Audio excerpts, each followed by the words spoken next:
Hola, mi nombre es Jocelyn Itzel Navarro Guillermo y en este último video voy a hablar un poco de COVID, urea, respiración celular, ácidos grasos y la biosíntesis del ADN.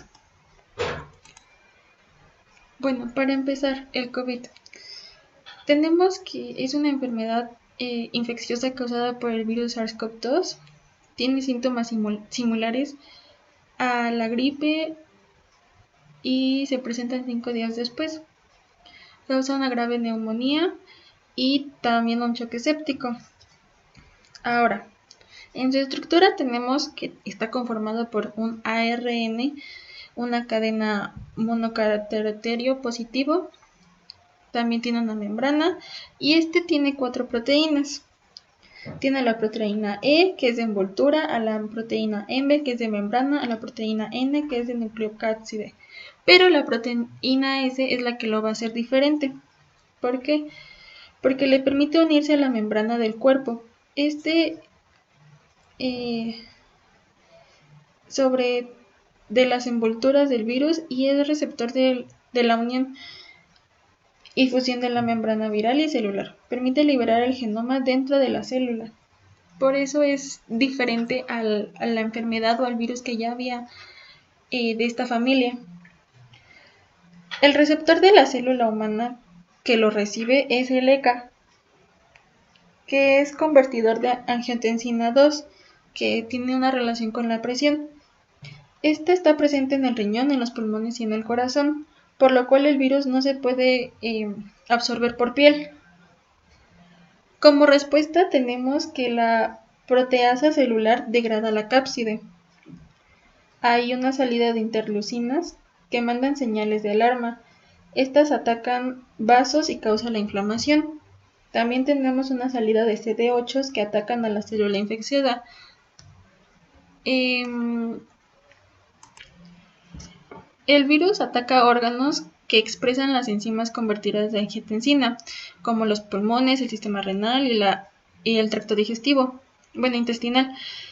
Aumenta la producción de interleucina 6, lo que provoca vasodilatación periférica, por lo que hay una baja presión arterial, una insuficiencia respiratoria también. Se puede dar una tormenta de citoquinas.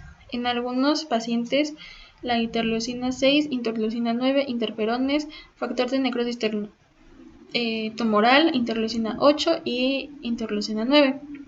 Esto causa daños en órganos y causa el síndrome respiratorio aguda. Como enfermedad tenemos que por días son de 3 a 6 días de incubación. Es donde la replicación exponencialmente.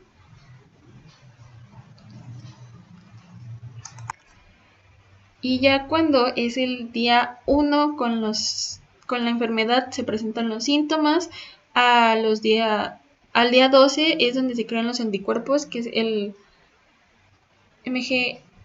IgM, y ya en el día 16 es más o menos cuando se crea el IgG. Por fases tenemos 3, que es la temprana, que es donde es la replicación viral, donde está la tos, el dolor, la fiebre, y donde hay una estabilidad clínica, es donde no hay como que nada grave al 100%.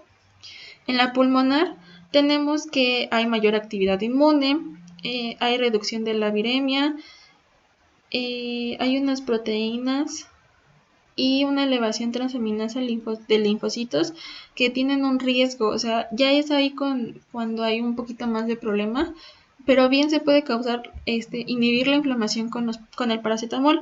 Ahora, en la hiperinflamatoria es donde ya está la presión baja, donde los vasos se expanden, donde se inflaman los pulmones por el intercambio de gases, donde provoca la oclusión de los vasos y donde hay una hipoventilación.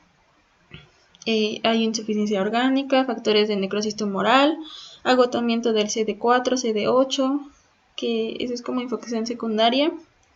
Y pues aquí es donde hay un problema con la oxigenación, porque si es menor a 80 ya es un problema mayor, porque ya puede causar más daños en el cerebro.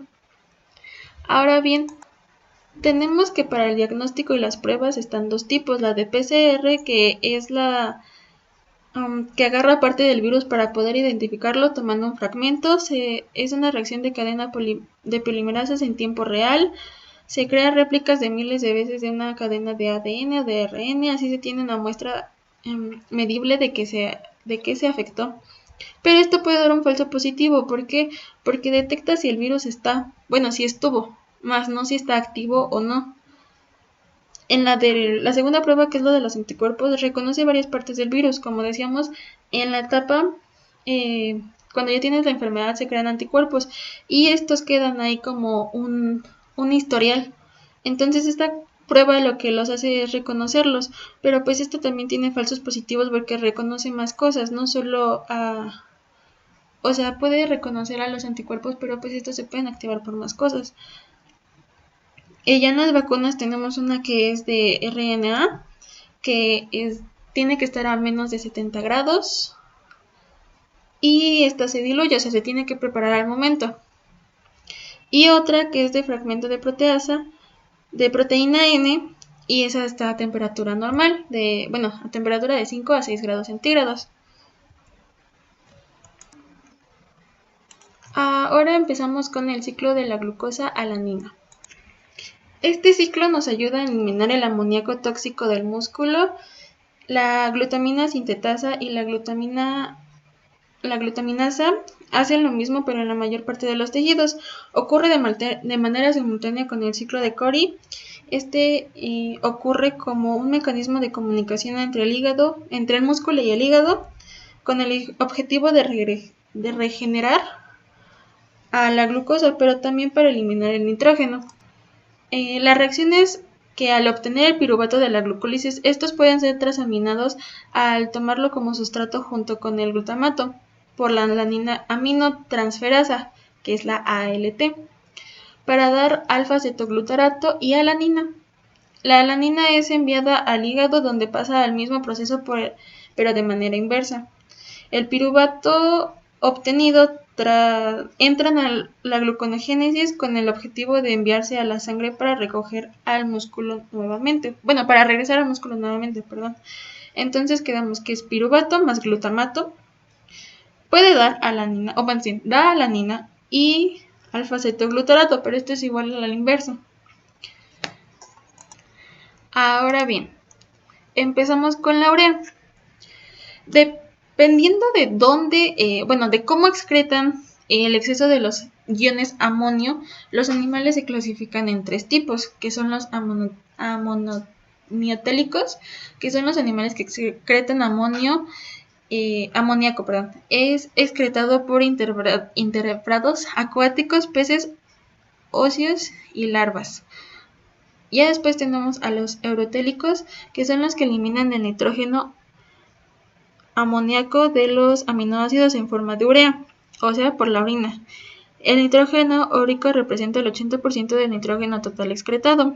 La forma de la urea se realiza en el ciclo de la urea, suele funcionar en todos los tejidos, pero principalmente en el hígado. Y por último tenemos a los eurotélicos, que son animales que excretan ácido úrico. Es característico de animales que ingresan en el agua en pocas cantidades. Se excreta en forma de pasta blanca o como sólida. Es característico de animales adaptativos o a vivir en ambientes secos y poner huevos con cáscara y membrana impermeable al agua. Por ejemplo, como los insectos, los moluscos, reptiles y aves. Ahora bien, para la síntesis de la urea, para la biosíntesis de la urea se requieren 4 procesos, que es la transaminación, desaminación, transporte de amoníaco y el ciclo de la urea. Ahorita vamos a ver lo de la transaminación, que bien, esta ocurre en el citoplasma. Se transfiere el grupo amina de los aminoácidos a un alfa-cetobase, es decir, el grupo amina, el NH2, se transfiere a una molécula con grupo ceto, o sea, a un cetoácido. Esto cambian, los aminoácidos se convierten en un cetoácido y el cetoácido en un nuevo aminoácido. La enzima responsable de la transaminación es la transaminasa o bien aminotransferasa. y necesita del piridoxalfosfato, que es la forma activa de la vitamina B6 como cofactor. Es una reacción irreversible.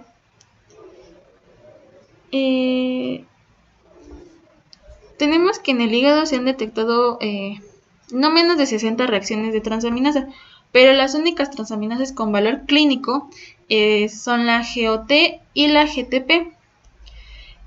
Cuando hay una elevación moderada de la transaminasa, o sea, menos de 10 veces los valores normales, es más fácil de interpretar y pueden corresponder a una hepatitis crónica o a una hepatitis aguda de poca intensidad, a la fase de regresión de la hepatitis aguda, pero también a una cirrosis o a una enfermedad biliar o a muchos otros procesos.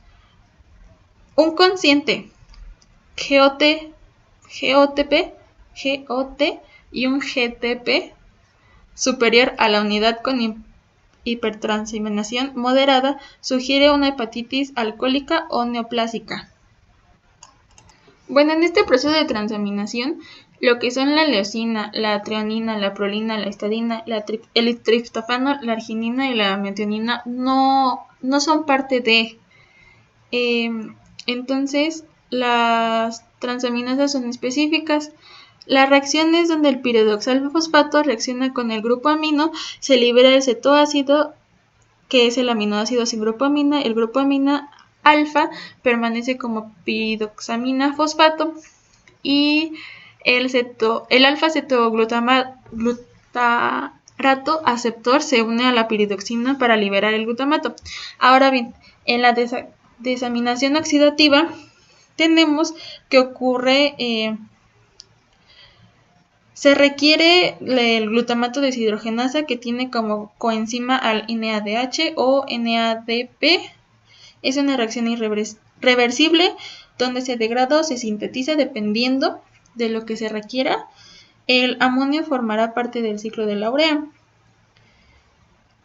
Lo que resta de esta reacción se llama esqueleto carbonado y puede dar paso a la glucosa o los cuerpos cetónicos o bien CO2 y otras cosas.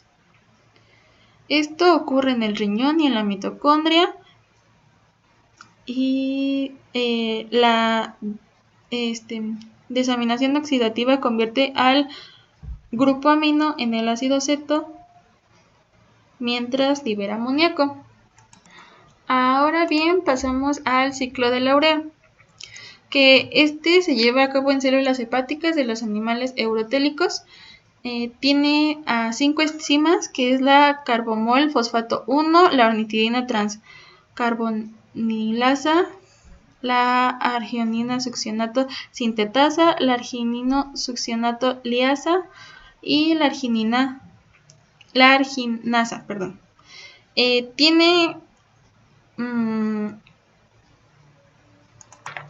Consta como de 4 fases. 2 de ellas son en la mitocondria y 6 en el citoplasma, y 4. Consta de 6 reacciones, pero 2 fases. Consta de 4 fases, pero son 6 reacciones. 2 de ellas ocurren en la mitocondria y 4 en el citoplasma. Ahora bien, la primera es el paso del cebado. Es donde es dependiente de ATP y está catalizada por el carbamol fosfato sintetasa 1 y consume 2 ATPs, o sea, los iones amonio más los iones bicarbonato más 2 ATPs dan carbonil fosfato más 2 ADPs más fósforo. En la segunda es la introducción del primer átomo de nitrógeno, donde el carbamol fosfato cede su grupo carbomoilo a la ornitidina para formar sirtulina y libera PI, catalizada por ornitidina transcarbamilasa, donde se libera el citoplasma. Ahora bien, en la tercera reacción es la introducción del segundo átomo de nitrógeno, donde el segundo grupo amina procedente del aspartato se condensa con la citrulina para formar arginosuccionato, que está catalizada por la arginosuccionato sintetasa ocupa ATP y produce citrulin AMP. Ya después, en la cuarta reacción tenemos que la arginosuccionato se hidroliza por la arginina succionato liasa para formar arginina libre y fumarato.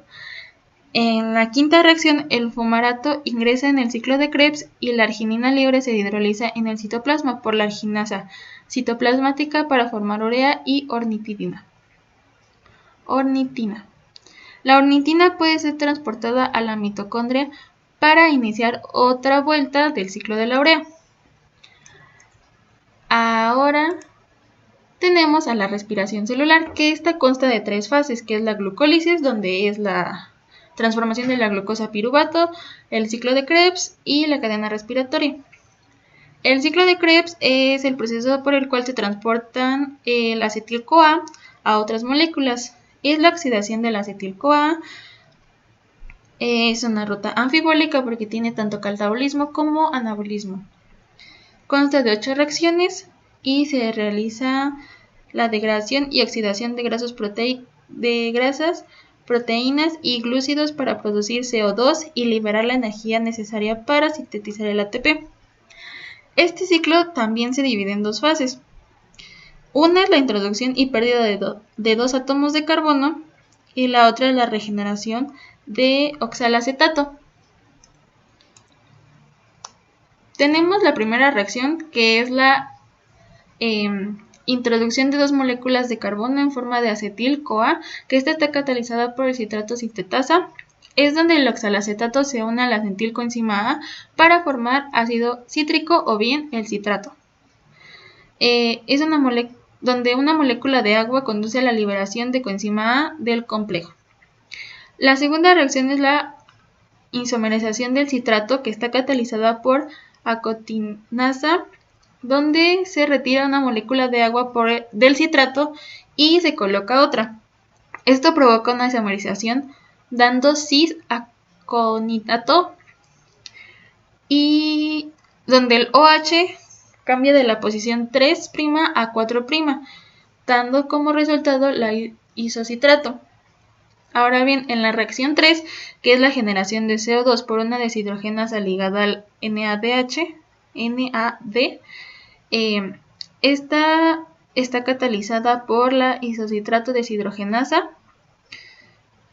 Es donde se genera un NADH a partir de un NAD. O sea, donde la enzima cataliza la oxidación del grupo OH del isocitrato para producir un intermediario que elimina una molécula de CO2 para producir alfa-cetoglutarato. Ahora en la reacción 4, que es una generación de un segundo CO2 por un complejo multienzimático, es donde el alfa-cetoglutarato pierde un CO2 y se agrega coenzima A. Esto se produce gracias al NAD, que se convierte en NADH, dando como producto succionil coenzima A. En la quinta reacción tenemos que es la fosforilación a nivel de sustrato, donde la enzima sintetiza una molécula de triptófano de guanosina, que es GTP. La enzima encargada es la succionil coenzima A sintetasa. Ahora, el GTP se produce por la adición de un grupo fosfato libre que se le une a un GDP. El fosfato libre, antes de unirse al GDP, ataca al succionil coenzima A y libera coenzima A, produciendo succionato. En la sexta reacción tenemos que el succionato deshidrogenasa lleva a cabo la reacción de deshidrogenación dependiente de flavina. La enzima elimina 2 hidrógenos del succionato. Esto quiere decir que una molécula de FAT se reduce a FAT-DH porque toma esos 2 hidrógenos que fueron eliminados del succionato para dar fumarato. Ahora bien, en la séptima reacción tenemos que la hidratación de un doble enlace carbono-carbono, porque la enzima cataliza, o sea, la enzima fumarase, cataliza la adición de una molécula de agua al fumarato para producir L-malato. Ahora en la reacción 8 tenemos que es la deshidrogenación que regenera el oxalacetato, es decir, que la enzima que cataliza esto es la malato deshidrogenasa. Esta reacción es dependiente de NAD, porque pasa del malato al oxaloacetato. El NAD capta los electrones para hacer NADH. Lo que nos da como ganancia neta de este ciclo es que tenemos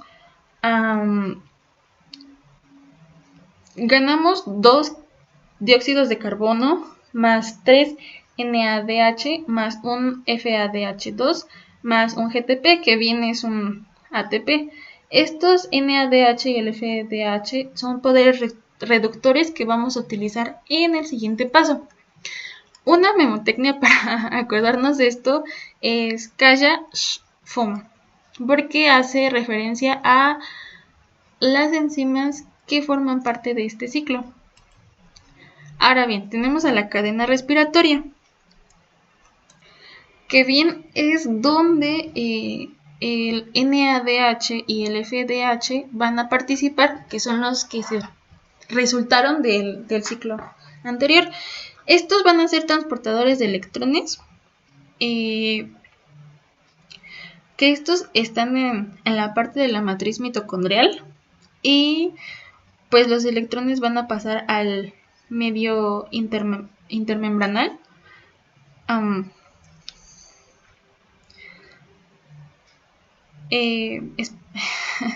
El NADH, al empezar con el complejo 1, o sea, tenemos ahí una estructura, ¿no? Está la matriz mitocondrial, está el espacio intermembranal y la matriz mitocondrial externa. La matriz externa, ¿no? Los NADH están del lado de la matriz mitocondrial, pero los electrones van a ayudar a que los hidrógenos pasen del lado intermembranal. Esto quiere decir que por cada molécula de NADH que llegue a la matriz, con sus 2 electrones van a empezar en el complejo 1. Al momento de entrar en el complejo o sistema 1, 2 moléculas de hidrógeno los acompañan. O sea, son como los que ayudan o los que transportan para que esos electrones puedan pasar al espacio intermembranal, ¿no? Entonces, por cada par de electrones que están en el complejo pasan 2 hidrógenos. Esto quiere decir que por cada molécula de NADH, como empieza en el complejo 1, mete 6 moléculas de hidrógeno, mientras que el FADH, al empezar en el complejo 2, pues solo puede recorrer al complejo 3. Entonces solo puede meter 4 moléculas de hidrógeno. Cuando estos electrones llegan al sistema o al complejo 3, donde se agotan energéticamente, llega una molécula de oxígeno que es la que se los lleva y los une junto con 2 moléculas de hidrógeno para formar agua. Ahora bien, que ya tenemos a los hidrógenos ahí en el espacio intermembranal, esto genera una gradiente de concentración, o sea, genera energía potencial, porque hay más carga de un lado que de otro. Y esto nos va a ayudar a que la enzima ATP sintetasa pueda producir ATP. O sea, cuando 2 hidrógenos, o sea, un par de hidrógenos pasan por esa enzima, se crea ATP. Y esto lo conocemos como la fosforilación oxidativa. Ahora bien, cuando hay alguna dificultad o algún problema para que estos transportadores, o sea, el NADH y el FADH pasen, pues se usan lanzaderas, que son bien mecanismos de transporte para transferir compuestos del exterior de la mitocondria al interior. Tenemos 2, que es la lanzadera malato-aspartato y la lanzadera glicerato 3-fosfato.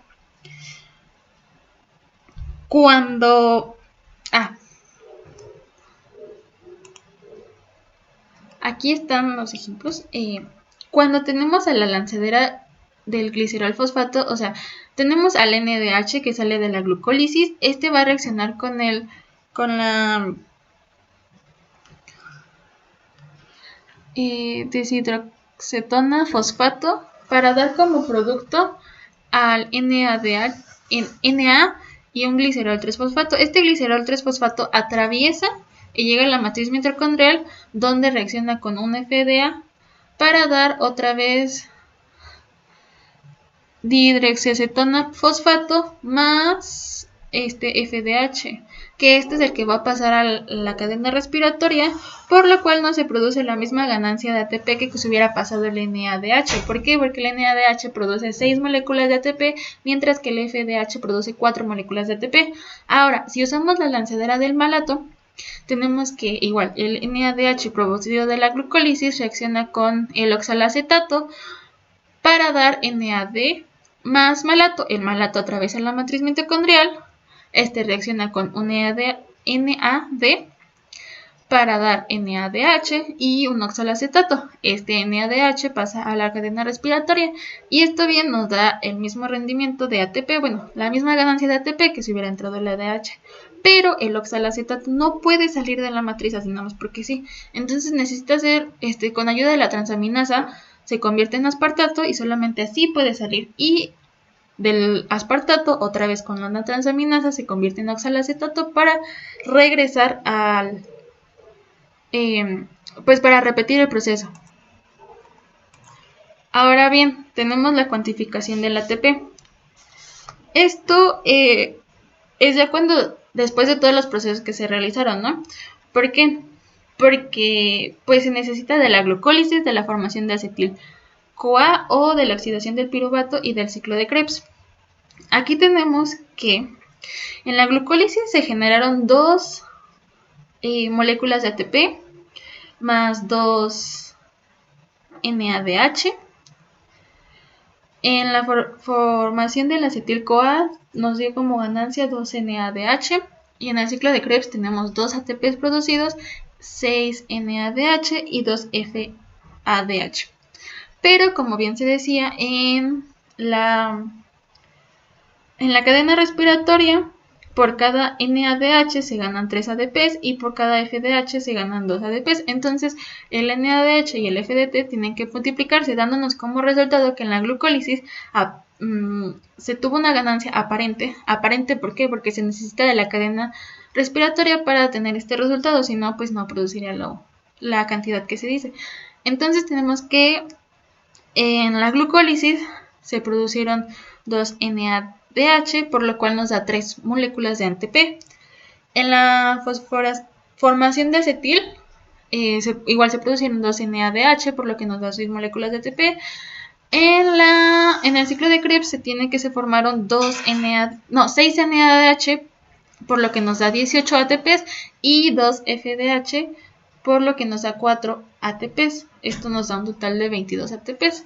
Ahora bien, se suman 2 ATPs de la glucosa, 6 más 2 son 8 ATPs de la glucólisis, 6 de la formación de acetil y 24 del ciclo de Krebs. Esto nos da como total 38 ATPs como ganancia, pero esta ganancia es por cada molécula de glucosa. ¿Por qué? Porque se necesitaron hacer 2 procesos de ciclo de Krebs para concluir esa molécula, porque como bien lo sabíamos, se dan 2 moléculas de glicerol 3-fosfato, entonces pues se necesitan 2 procesos. Porque si se necesitaría nada más sacar la ganancia de un ciclo, de un proceso, pues se tendría que dividir. Entonces cuando decimos que 38 ATP es la ganancia neta, es porque es de todo lo que implica una molécula de glucosa. Ahora bien, tenemos a los ácidos grasos. Para empezar, tenemos a los grupos cetónicos, que estos pues son parte de la cetogénesis, que tienen función de suministrar energía al cerebro. El cerebro los utiliza cuando es un mecanismo de respuesta ante mucho tiempo de ayuno, donde la reacción global es que por 2 moléculas de acetil-CoA más H2O se va a producir acetato más 2-CoA. Esto quiere decir que es una reacción inversa a de la última etapa de la beta-oxidación, el cetoacetilcoenzima A se condensa con otro acetilcoenzima A para dar HMG-CoA. ¿Qué es esto? Una beta-hidroxibeta metilglutaril coenzima A. Es decir, los ácidos grasos se transforman, ¿no? Entran al ciclo de Krebs con el oxalacetato para producirse, pero cuando hay un ayuno o cuando no hay una producción adecuada de glucosa, pues nuestro cuerpo dice, no, sabes que lo necesita, entonces manda todo lo que pueda para producir glucosa, entonces manda el oxalacetato para producirla, pero esto hace que el ciclo de Krebs no pueda continuar, porque el acetil-CoA necesita el oxalacetato para seguir el ciclo, entonces se queda una acumulación de acetil-CoA, lo que el cuerpo manda para la cetogénesis. Y ya. Donde los componentes de los cuerpos cetónicos es una acetona, que son 3 carbonos, que es el que le da el olor característico a manzana a los diabéticos descontrolados.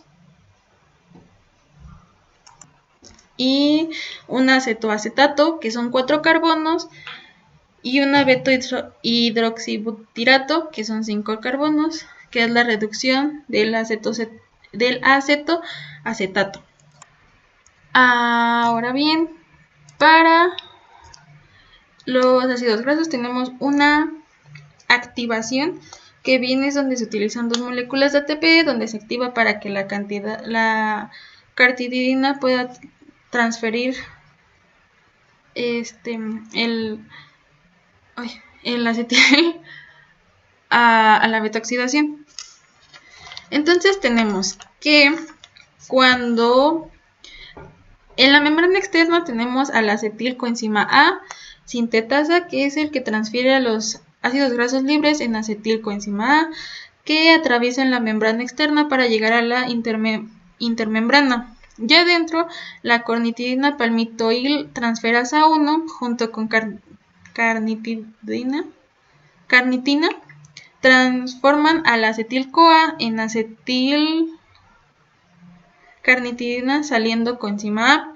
Ya después la acetilcortina con ayuda del carnitina acilcarnitina translocasa pasa a la matriz mitocondrial, donde la carnitidina palmitol transferasa 2 transforma la acetilcarnitina en coenzima A, con coenzima A acetilcoenzima A y carnitina. La carnitina regresa al espacio intermembranal ya para que pues se vuelva a repetir todo el ciclo. Ya el acetilcoenzima A en la matriz mitocondrial puede pasar a la beta-oxidación. ¿Qué es la beta-oxidación? Es un proceso catabólico de los ácidos grasos que sufren remoción de un par de átomos de carbono sucesivamente en cada ciclo del proceso, hasta que se descomponen por completo en formación de acetilcoenzima A. Esto ocurre en la matriz mitocondrial, genera ATP y producción de oxígeno en el carbono beta. Por eso se llama beta-oxidación. Consta de 4 reacciones. En la primera tenemos la oxidación del ácido graso por el acetilcoenzima A deshidrogenasa, que forma parte del FAT, da como resultado FDH y acetilcoenzima A bentainsaturado. Ahora, en la segunda tenemos la hidratación del doble enlace con carbono 2 y carbono 3, se agrega una molécula de agua. Esta está catalizada por el enoilcoenzima hidrogenasa, que da como resultado al L3 hidroxiacetilcoenzima A. Ahora, la reacción 3 es la oxidación del L3 hidroxiacetilcoenzima A por NAD, catalizada por L3 hidroxiacetilcoenzima A deshidrogenasa, que convierte al carbono beta a un grupo cetónico y da como resultado cetoacilcoenzima A más NADH. Y ya por último tenemos a la tiólisis, que es la ruptura del cetoacilcoenzima A entre carbono 2 y carbono 3 por el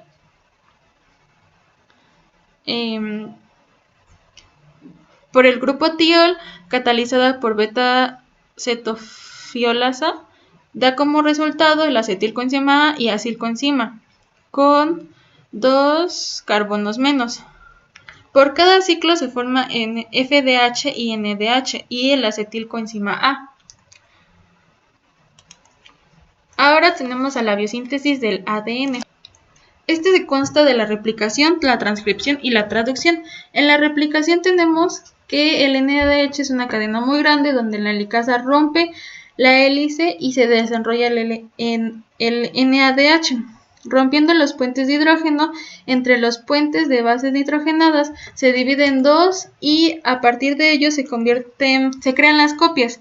La enzima primasa inicia el proceso creando una pequeña cadena de ARN, que es el primer, en dirección 5', 3', porque es la única que trabaja. Ahí la enzima NADH polimerasa 3,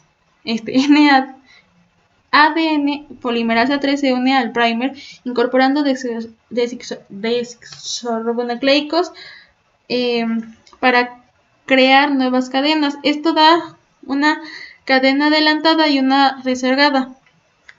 Luego tenemos a la enzima NAD quirasa que gira la cadena haciendo un bucle y que este da paso a la separación de cada cierto tiempo y crea a los fragmentos de Okazaki. Tenemos a la exonucleasa, que es la eliminación que elimina todos los primers, la ADN polimerasa 1 que rellena ese espacio y la ADN ligasa que une todos los fragmentos de ADN creando dos ADN idénticos. Ahora bien, en la transcripción es donde se realiza en el núcleo celular. Es el proceso por el cual la información cifrada en forma de secuencia de 4 bases, adenina, timina, citosina y guanina, en cada ADN se plasma en una información escrita en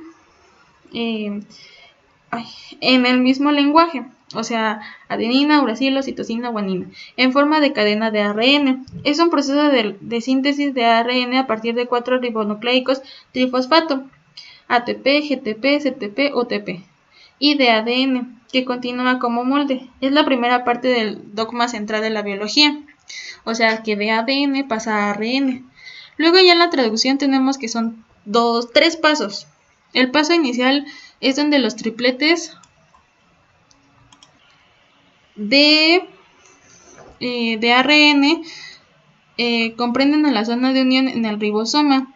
La subunidad menor del ribosoma reconoce y se une al ARN mensajero en la zona próxima al triplete, aporta metionina y el ART iniciador. El ART contiene tripletes complementarios o bien anticodones.